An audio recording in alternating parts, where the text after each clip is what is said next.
Hey, if you're as terminally online as me and just want to see some cool models getting made, skip to this timecode on screen here. However, if you're not sure what I mean when I talk about things like Deltarune or fandom culture or the concept of alternate universe fanfiction, then I suggest you watch through this first part too.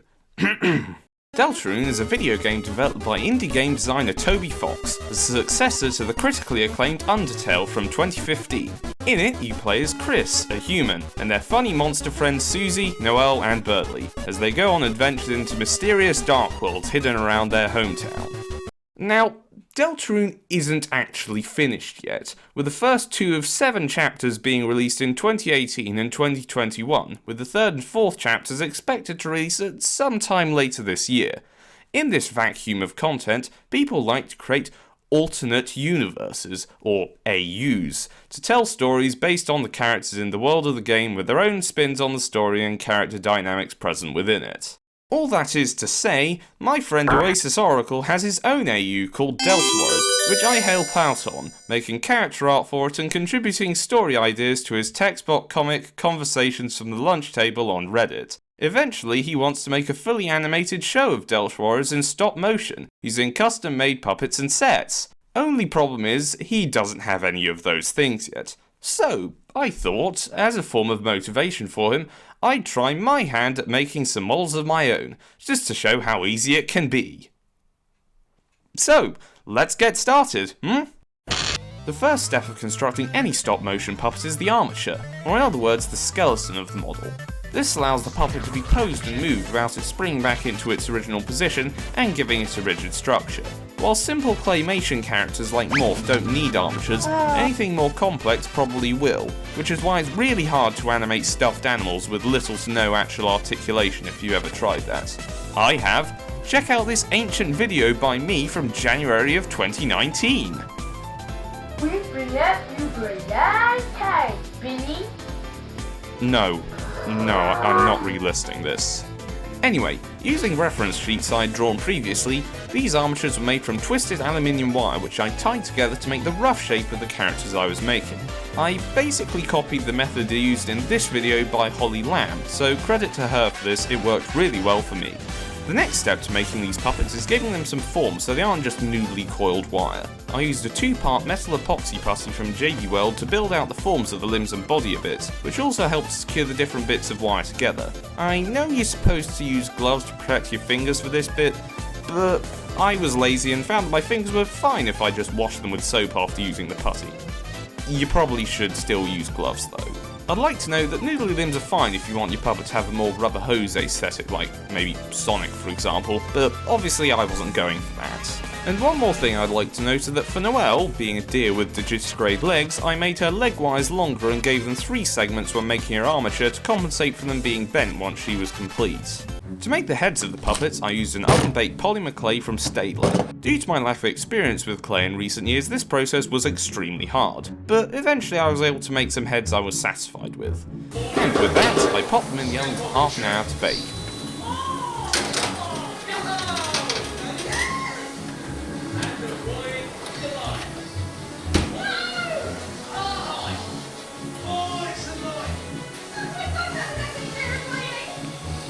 How long do you actually have to cook this stuff for? I also used this clay to make hooves for Noelle, talons for Bertley and boots for the other 2, which ended up turning out pretty well too. Now, I didn't just want to make one set of heads, and I thought that just using the clay ones would make them too heavy, and also make them more susceptible to damage. As such, I bought a kit for making silicone molds online and set about trying to work out how to make some casts. For my mold container, I had the genius idea of using a plastic pot with the bottom removed, so once the mold was set I could just take off the lid and push it right out.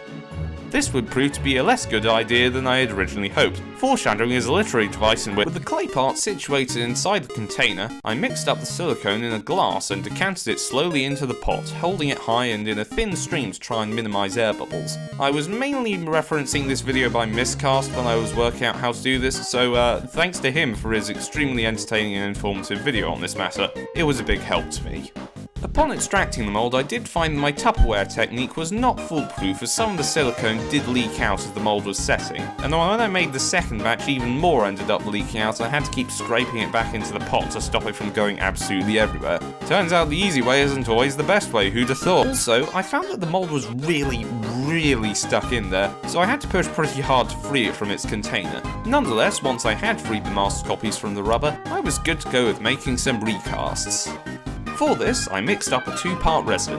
I couldn't find any opaque stuff, only clear stuff, but since I was going to paint over these later anyway, it wouldn't really matter. I poured this as carefully as I could into the molds and left it to set overnight. And the next morning, all of the recasts had turned out pretty great. Apart from Birdley's. Yeah, his long beak kept managing to get air trapped in it, even after I had added in some vents to try and help get the resin right to the end of the beak. Of the 4 casts I made of his head, only one of them was fully beaked, which was very annoying. But since I was only making the one set of models at this point, it didn't really matter.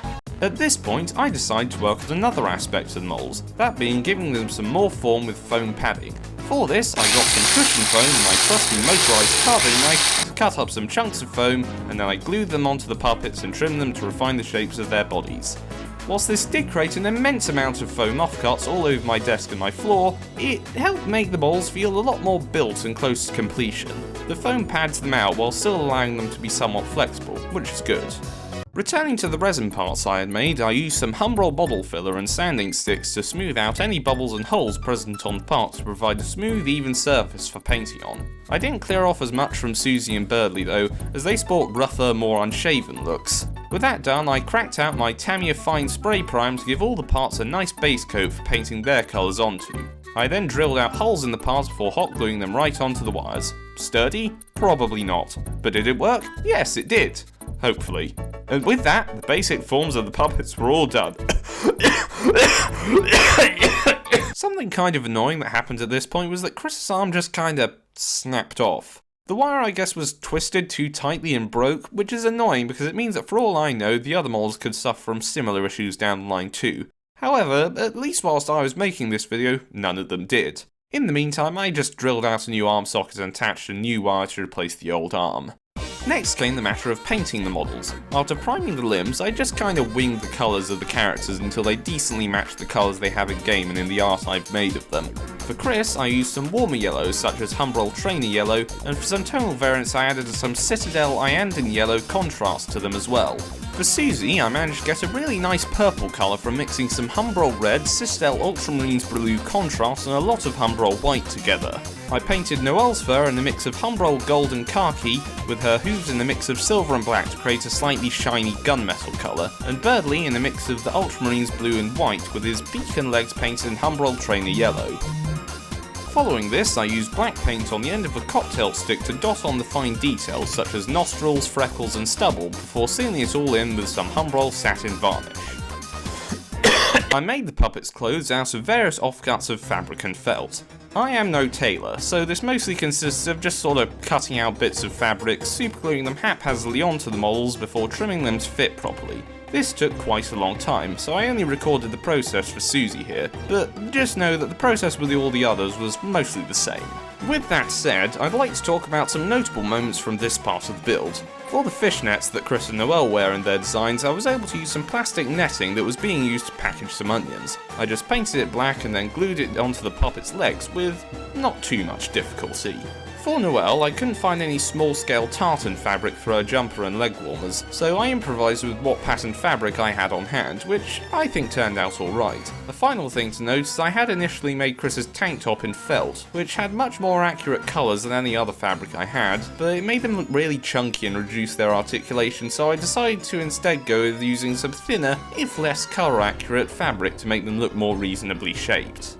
Concurrently with making the costumes for the puppets, I also worked on giving them hair. Having bought a load of faux fur fabric off the internet, and borrowed some of these weird fake woven tassels from my school's DT department, I set about giving the characters some locks on their heads and bodies. Birdley was bestowed with some very fluffy and feathery arms, which required a lot of trimming, and for the head hair of all of them I just cut chunks of fur off of the backing and superglued them down to the characters' scalps. Admittedly, the coverage isn't great and they look like they've been dragged through about 5 hedges, but personally I don't mind. For Noelle's hair, I actually didn't think I'd use the weird fake hay stuff, but none of the other fur fabric was really of the right colour, so I ended up using it and it actually turned out surprisingly well. For Noelle, I also made her cheek fur tufts, tail, ears and antlers out of felt, which ended up turning out surprisingly well. And with that, the puppets were all done. Yippee!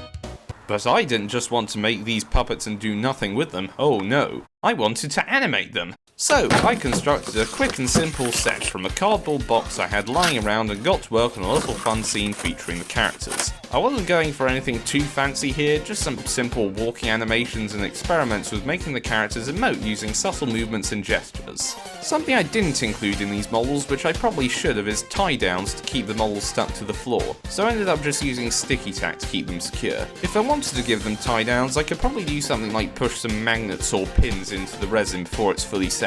But I didn't do that, so oh well, you'll barely see them below the ankles anyway, so it doesn't really matter. I also made this tiny TV remote for the characters to hold, which appears in like one shot and never again, so you better appreciate it or else. I'm gonna assume you know how stop motion works. You take a picture, move the model slightly, take another picture and repeat until you have a full sequence of frames that look like the model is moving on its own when you play them back. Once I had taken all the pictures, I took them off my camera and onto my computer. The footage was rather shaky as it was, so I ran it through an online video stabilizer to get rid of the jitteriness, which worked very well.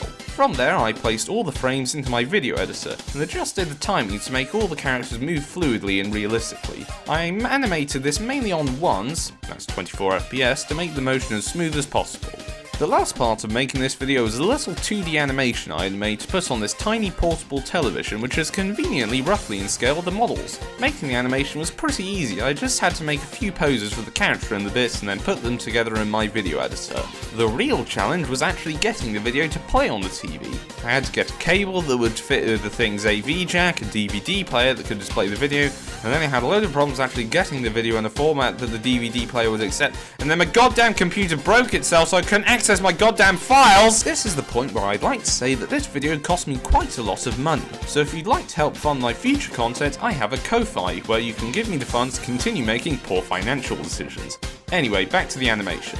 Having finished troubleshooting, I just recorded the animation I had made playing on the TV. The image is incredibly washed out because, as it turns out, LCD technology in 1990 sucked ass. So I also intercut it with some footage of just the animation so it was clearer what was happening.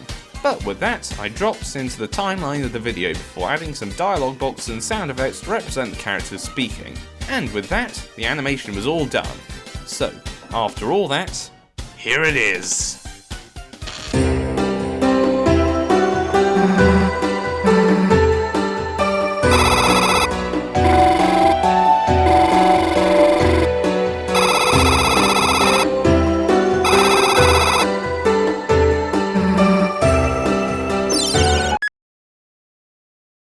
It's the Everyman Show!